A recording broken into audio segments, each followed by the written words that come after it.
Assalamualaikum warahmatullahi wabarakatuh. Teman-teman semua, kami dari kelompok 2 akan mempresentasikan tentang ikatan kovalen. Mohon perhatiannya.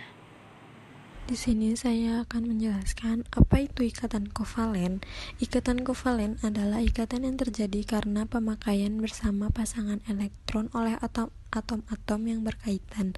Pasangan elektron yang dipakai bersama disebut dengan pasangan elektron ikatan atau PEI, dan pasangan elektron valensi yang tidak terlibat dalam pembentuk ikatan kovalen disebut pasangan elektron bebas atau PEB.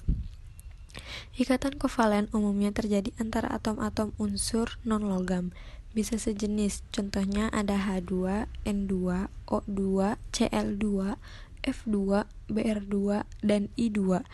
Dan berbeda jenis, itu contohnya ada H2O, CO2, dan lain-lainnya. Senyawa yang hanya mengandung ikatan kovalen disebut senyawa kovalen. Dapat dilihat pada gambar di bawah ini. Berdasarkan lambang titik Lewis dapat dibuat struktur Lewis atau rumus Lewis. Struktur Lewis adalah penggambaran ikatan kovalen yang menggunakan lambang titik Lewis di mana PEI dinyatakan dengan satu garis atau sepasang titik yang diletakkan di antara kedua atom, dan PEB dinyatakan dengan titik-titik pada masing-masing atom. Contohnya bisa dilihat pada gambar. Pada molekul H2, lambang titik Lewis atom H yang satu dilambangkan dengan lingkaran, dan atom H yang satunya lagi dilambangkan dengan tanda silang. Begitu juga dengan molekul H2O, lambang titik Lewis pada atom H dilambangkan dengan tanda silang, sedangkan pada atom O dilambangkan dengan lingkaran. Ikatan kovalen terjadi akibat pemakaian pasangan elektron secara bersama-sama oleh dua atom non-logam, dan dengan cara pemakaian bersama. Pasangan elektron tersebut harus sesuai dengan konfigurasi elektron pada unsur gas mulia, yaitu 8 elektron, kecuali He berjumlah 2 elektron.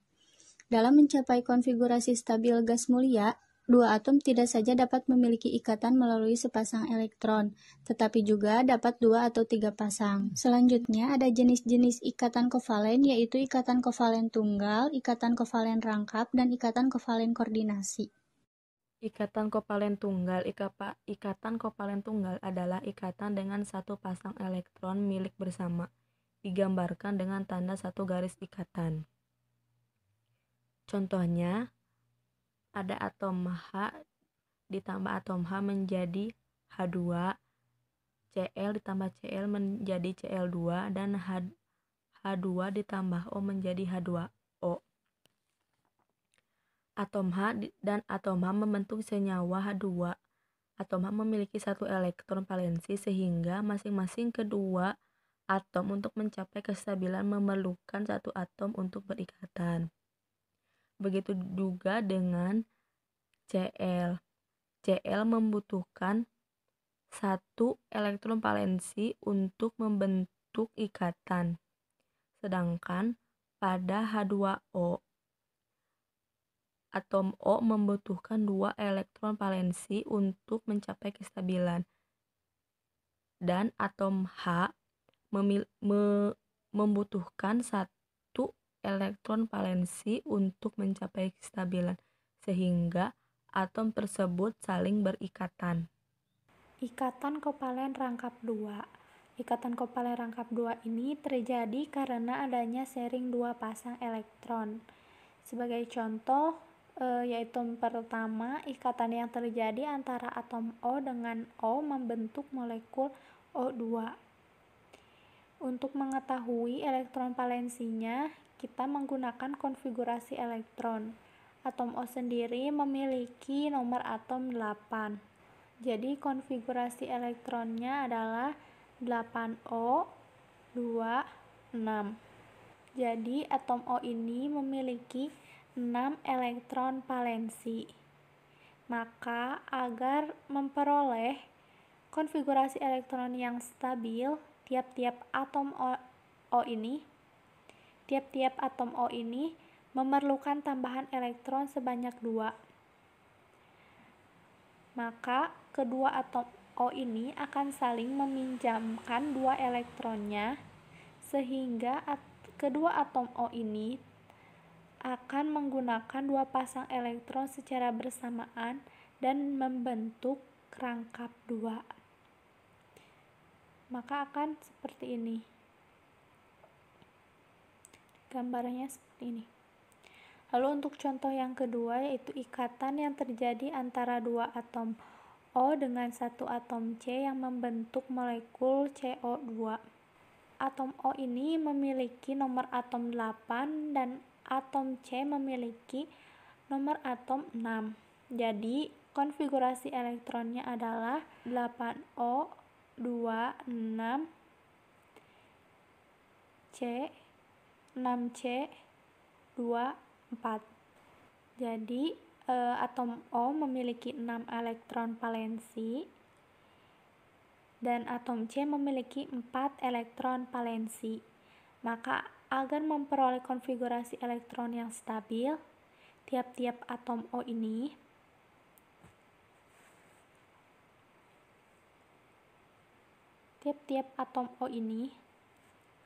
memerlukan tambahan elektron sebanyak 2, sedangkan atom C-nya memerlukan elektron sebanyak 4. Maka kedua atom O ini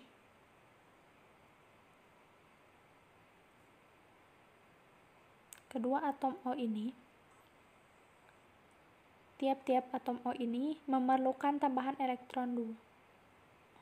Maka kedua atom O ini masing-masing akan meminjamkan 2 elektronnya kepada atom C, sedangkan atom C akan meminjamkan juga 2 elektronnya kepada masing-masing atom O. Dari atom C ini 2 ke atom O, dan dari atom O ke atom C juga 2.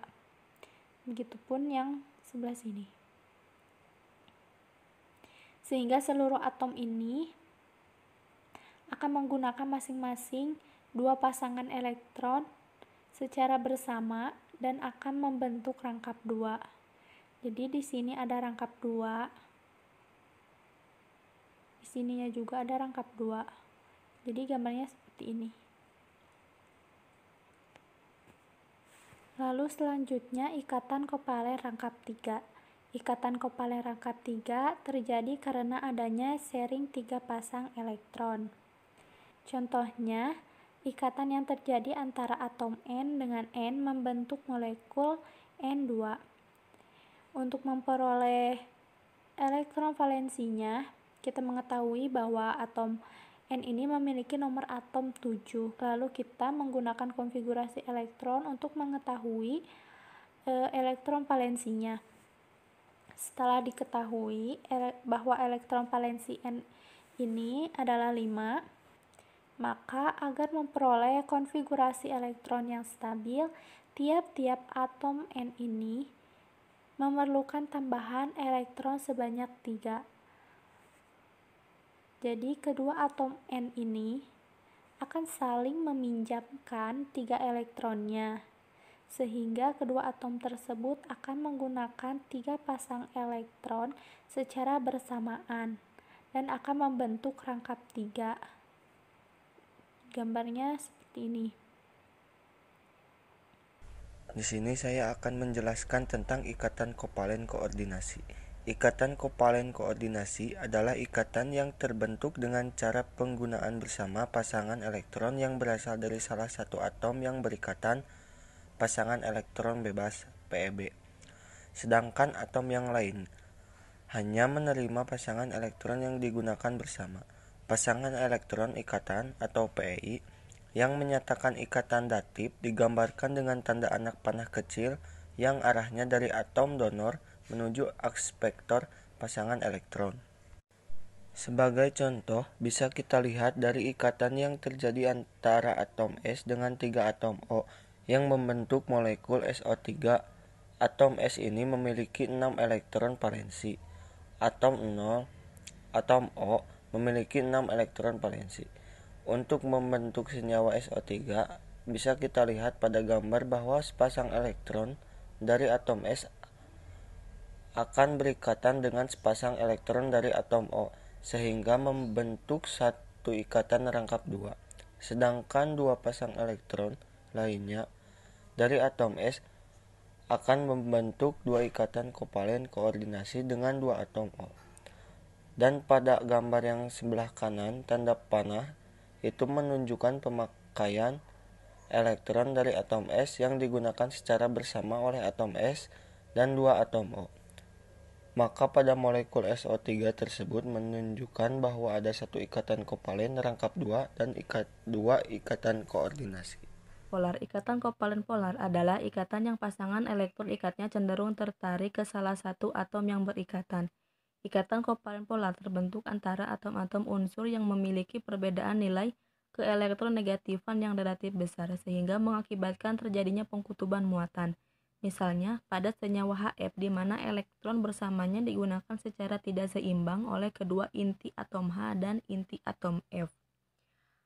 Atom H memiliki 1 elektron valensi dan atom F memiliki 7 elektron valensi, sehingga kedua atom tersebut untuk mencapai kestabilan masing-masing memerlukan 1 atom tambahan. Jadi, atom H dan atom F meminjamkan 1 atomnya untuk dipakai bersama. Atom H cenderung lebih tertarik ke salah satu atom yang memiliki keelektronegativitasan tinggi, yaitu atom F. Karena itu, bentuk molekulnya mengkutub pada atom F sehingga menjadi asimetris. Dan momen dipolnya lebih besar.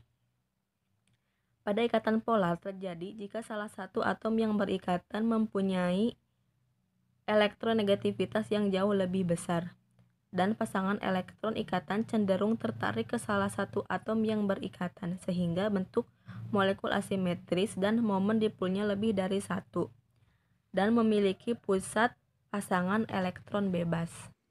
Di sini saya akan menjelaskan mengenai ikatan kovalen nonpolar. Ikatan kovalen nonpolar adalah ikatan yang pasangan elektron ikatannya tertarik sama kuat ke arah atom-atom yang berikatan.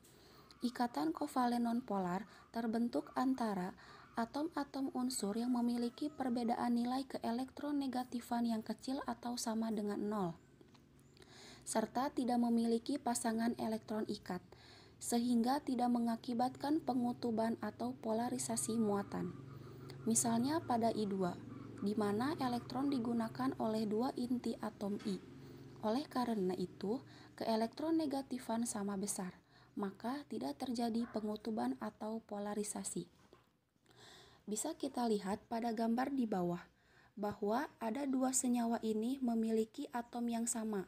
Itu menandakan berarti keelektronegatifannya juga sama besar, maka tidak terjadi pengutuban atau polarisasi. Selanjutnya, saya akan menjelaskan mengenai skala keelektronegatifan Pauling.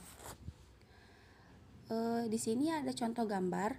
Jika ingin mengetahui besar keelektronegatifan suatu atom, bisa dilihat melalui skala keelektronegatifan Pauling. Saya akan memberikan contoh. Misalnya, dari kiri ke kanan, maka jari-jarinya semakin kecil. Kalau jari-jarinya kecil, maka ionisasinya besar. Lalu afinitas elektronnya kecil. Nah, elektronegatifnya berarti besar.